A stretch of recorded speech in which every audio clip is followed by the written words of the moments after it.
The nuances when we talk about the total force of the Army, we're talking about two different components or elements. There is the active component, sometimes referred to as AC, and there's a reserve component, sometimes referred to as RC. And in the reserve component, you have two elements. You have the Army Reserve and you have the National Guard.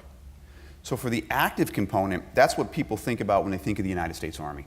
These are full-time professional soldiers, 24/7, 365. They are always there, they're always ready to conduct whatever operation they're ordered to do on behalf of the American people. The Army Reserve and National Guard are still part of that total force. When you talk about the reserve component, it's like you mentioned, still professional soldiers, still well trained, but we're not doing it 24/7, 365.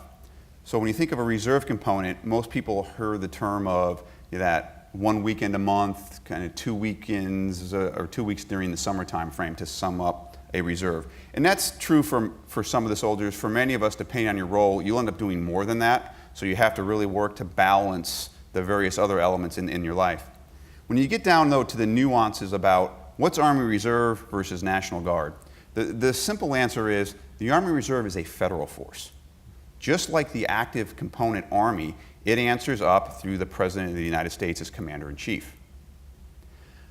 The Army National Guard is actually controlled by each individual state. So every state in every U.S. territory, to include the District of Columbia, Puerto Rico, the Virgin Islands, constitutionally has a National Guard.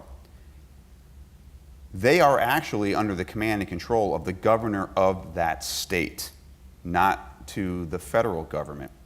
So that's an important distinction that was set up back in the founding of the United States with the Constitution. The standing army was intentionally left to be very, very, very small. At the time, there was a concern that a large standing army could be a threat to a fledgling democracy. Therefore, the states had militias. So the National Guard can trace its lineage back to the militias of the 1600s, the citizen soldier there.